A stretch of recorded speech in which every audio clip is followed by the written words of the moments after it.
Tim gabungan Polda Jambi, saudara, menggerebek setidaknya 2 laki-laki dan 1 perempuan dalam razia operasi penyakit masyarakat atau PEKAT di Siginjai di sebuah hotel di kawasan Talang Banjar, Jambi Timur pada Senin 22 November. Ketiganya diduga kuat terlibat dalam jaringan prostitusi. Para pelaku ini tak bergeming saat petugas mengetuk pintu kamar.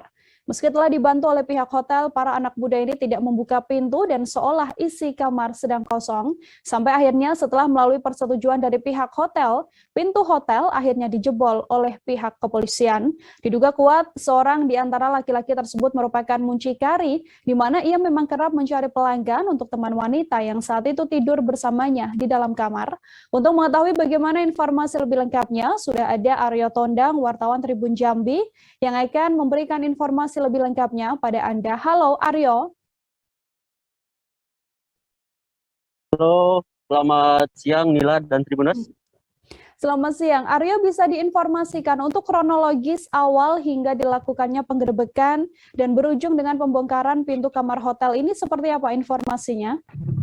Baik Nila dan Tribuners, perlu saya informasikan bahwasanya memang dalam 1 pekan terakhir Polda Jambi dan jajaran sedang menggelar operasi PEKAT atau penyakit masyarakat Nila, di mana memang ini menyasar sejumlah tempat hiburan malam, penjual miras dan penginapan hingga hotel kelas melati maupun yang hotel lainnya Nila, di mana memang yang terjadi pada Senin kemarin terdapat salah satu hotel yang berada di kawasan Jambi Timur, tepatnya Nila, terdapat 1 kamar yang di mana memang saat dilakukan pemeriksaan tamu tersebut tidak berlaku kooperatif untuk menemui petugas, di mana sesuai dari keterangan pihak hotel sendiri Nila, diketahui bahwasanya memang kamar tersebut telah dipesan dan saat itu sedang diisi oleh tamu. Namun saat diperiksa, mereka bergeming seolah kamar sedang kosong, sehingga memang petugas berupaya keras. Menariknya Nila, di mana memang proses untuk membuka pintu itu sendiri cukup memakan tenaga dan waktu yang cukup lama. Sekitar 1,5 jam inilah petugas baru berhasil membongkar dan menjebol pintu menggunakan 1 unit kunci Inggris ukuran besar dengan menjebol, kemudian berhasil menyusup ke dalam kamar hotel. Begitu Mila. Saat pemeriksaan dan setelah kamar hotel kemudian berhasil dibuka oleh petugas kepolisian, apa saja barang-barang yang ditemukan di lokasi? Oke, baik Nila. Pada saat berhasil dimasuk atau dijebol oleh petugas, ketiganya berupaya atau berdalih sedang tertidur pulas. Padahal sebelumnya memang sudah cukup keras suara di luar. Mereka berdalih sedang tertidur pulas, ditemukan di atas kasur bertiga dengan menggunakan selimut.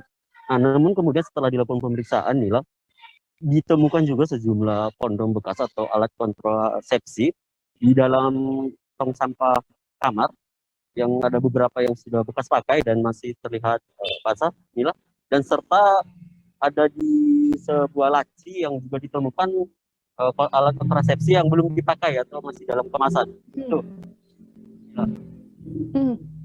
Terkait informasi bahwa 3 orang yang diamankan ini kemudian terlibat jaringan prostitusi online, seperti apa pernyataan kepolisian, Aryo?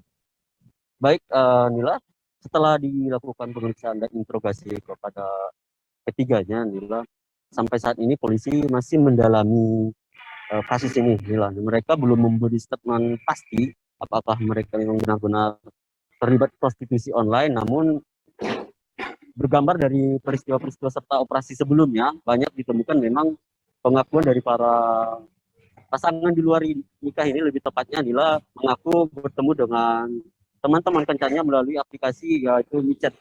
Nah, seperti yang terjadi juga pada saat itu, di mana memang pada hotel ini salah satu lelaki yang kemudian yang ditanya petugas mengaku kerap mencarikan pelanggan, begitu, mencarikan pelanggan untuk rekan wanitanya, kemudian dibanderol dengan harga sekira 300.000, begitu Mila. Oke, terima kasih banyak Aryo Tondang, wartawan Tribun Jambi, atas informasinya. Selamat bertugas kembali Aryo.